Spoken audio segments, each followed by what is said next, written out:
Your great-grandfather, Diogo Fernandes, was a very important man because of his contribution to the sugar business in Pernambuco, because he was one of the pioneers. But I think your grandmother, she was even better because she was a very strong woman who kept the Judaism alive, and she was succeed because she wants to pass through generations that faith, and she will succeed because you feel it before you know that you belong to that family. In a very strange way, that's true. Yeah. Yeah, you feel in your heart before you even know that you had this bloodline and that Jewish roots. Probably around 1560, they had trouble with the Indians around the sugar mill, and the Indians set the sugar mill on fire. So they lost everything. The family were broke. So Branca Diaz decided to open up a school for girls. Some of the girls noticed that the family didn't work on Saturday and observed Jewish customs. They told the religious authorities. When the Portuguese inquisitors first came to Brazil in 1585, Branca Diaz had already died, but accusations remained against her daughters. This is the Cathedral of Olinda. The Inquisitor held its offices here. From here, he heard the denunciations that were made by people who identified things that their neighbors used to do, including Branca Diaz, your ancestor. On these doors, it was put a list where the Inquisition would just name the habits that people should be aware of in order to identify someone as a practicing Jew or not. Not working on Saturdays, lighting candles, avoiding eating pork or seafood. There were also those related to strange languages. Everyone would come through these doors and everyone would get informed about what the Inquisition was looking for, and there was a reward for that as well. Branca Diaz's daughter were continuing the legacy of her mother, and they are living a very Jewish life inside their houses, but they also are very Christian outside their houses. So people at the Pernambuco society thinks very good things about them, and we can see that in the testimony of the witnesses named by them when they are on trial in Lisbon. And they said, just ask the priest of my church, and he would tell. And when we read the testimony of the priest, no, she was a good Christian. I baptized her, and she came all Sunday to the church, and her daughters and her granddaughters are very good Christians. They're in this crazy space between two worlds, and still trying to hold on to sets of customs for one, but to do it in such a way that they're not all that visible. And down to the dirt and the pillow. Down to the dirt and the pillow. And this goes back to dual identity and coded messages and keeping the flame alive. Yeah. That's an incredible detail. Many of the early inquisitors had themselves been converts. They sincerely believed in the new religion, and when they began to put up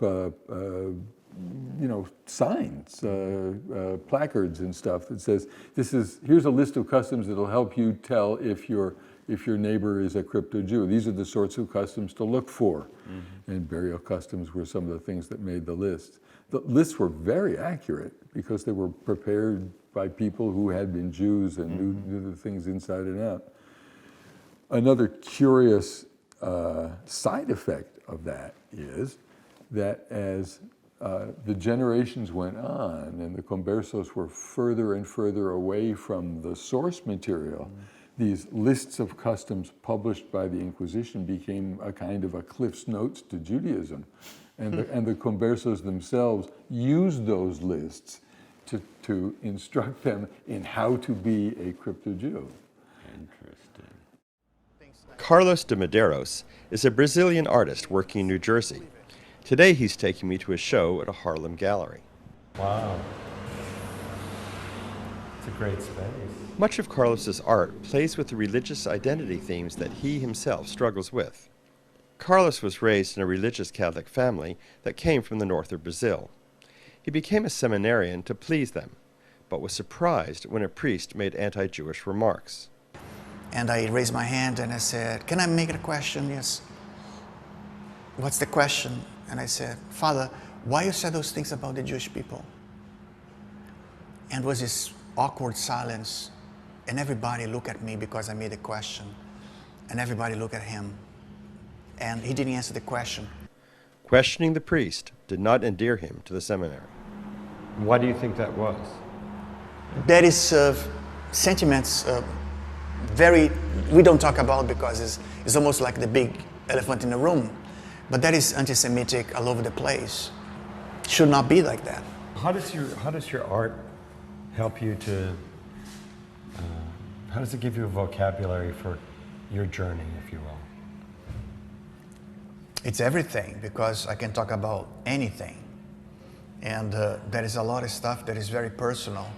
I find something very meaningful embracing art. And I think fulfillment came when I embraced my true self. This was one of the first pieces that I did. I was really in a lot of doubt. I was transitioning from Christianity. And the hook becomes the question mark. It was the piece of my struggle on really fading away from Christianity for good. Mm-hmm. I call the piece The Game. The Game? The Game. Yeah, this I did when I was discovering things. So, what were you discovering? You know, the fact that I was raised as a Christian, but then my mom was Jewish. A few years ago, Carlos's mother heard from a cousin that was doing research.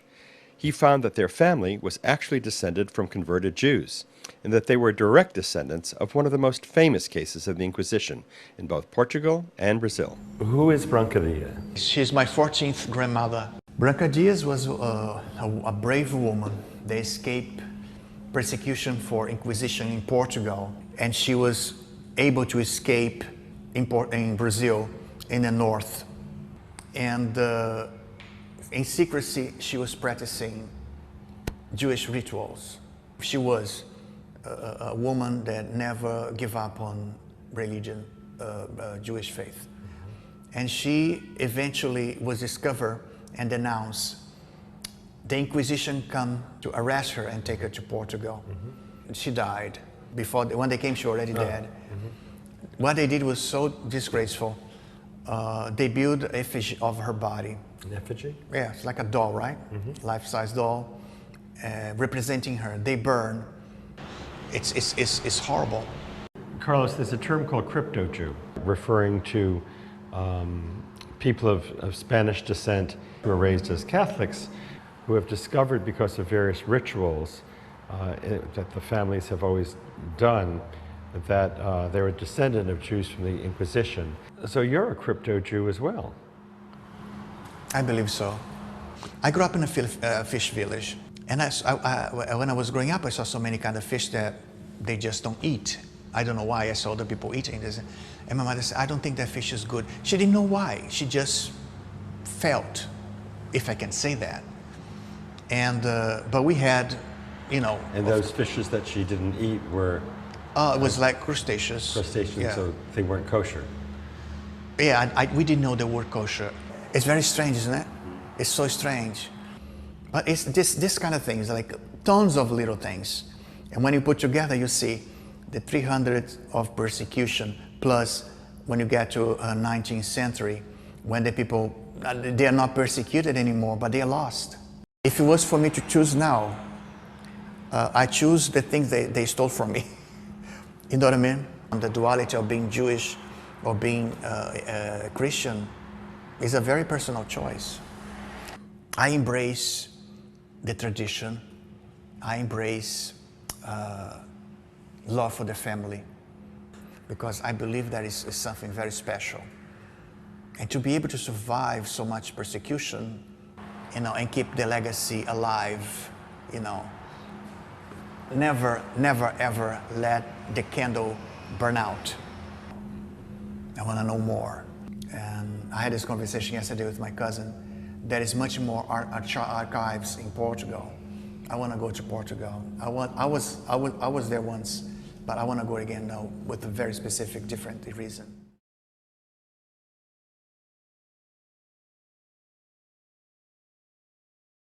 Offices here. From here, he heard the denunciations that were made by people who identified things that their neighbors used to do, including Branca Dias, your ancestor. On these doors, it was put a list when the Inquisition would just name the habits that people should be aware of in order to identify someone as a practicing Jew or not. Not working on Saturdays, lighting candles, avoiding eating pork or seafood. There were also those related to strange languages. Definitely everyone would come through these doors and everyone would get informed about what the Inquisition was looking for, and there was a reward for that as well. So people were interested in getting a share of the goods of those new Christians who were arrested, or they were interested in getting rid of a certain debtor, for instance. Branca Dias' daughter were continuing the legacy of her mother. And they are making meetings to discuss about the Torah and to learn more about the Jewish commandments. And they were very living a very Jewish life inside their houses, but they also are very Christian outside their houses. So people at the Pernambuco Society thinks very good things about them. And we can see that in the testimony of the witnesses named by them. After the first accusation against Branca Dias, 50 years passed, and then the first visitation of the Inquisition came to Pernambuco. And then we have these documents. It is about her daughters. We have a few of them, but this one is the... This is after she's died? Yeah. After Branca Dias has died. After okay. Branca Dias and died. the Inquisition has now come to Pernambuco. And that was 50 years after she was accused for the first time. And imprisoned in Lisbon. Yeah. Okay, so 50 years after Branca Dias is taken, they take her daughter. Yeah. Okay. Unlike Mexico, Peru, and Colombia, where the fires of the Inquisition burned brightly, the accused heretics in Brazil were taken all the way back to Portugal to be interrogated and tortured. They had a lot of accusations against Branca Dias' family. Beatriz Fernandes was the first one arrested by the Inquisition because of the accusations against her. And then under torture, she accused another of the other sisters and her nieces.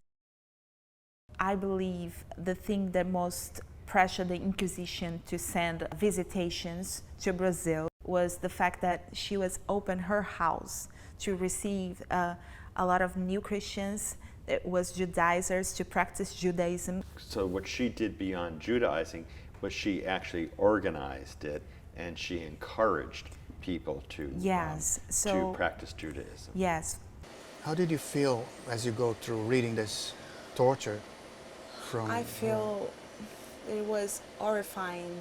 The things they've been through was just awful. And the tortures and the thing that the Inquisition did to them. What those documents tell you about my family?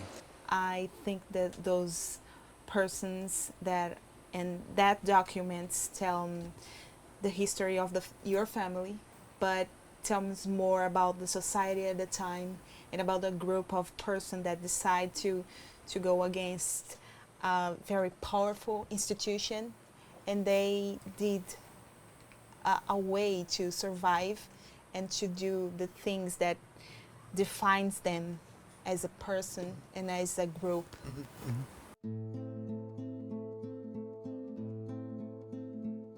This synagogue is a total reconstruction of It's already yeah. breathtaking. Yeah. I was breaking, inside myself. Stringing myself together.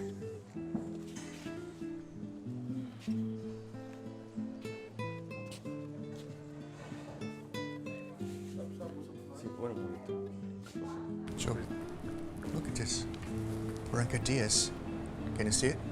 Oh yes, yes. Inquisition was established in Portugal in 1536, inquisitorial persecution for Jewish practices, the first to provide education to women in Brazil. This is amazing. So her family was persecuted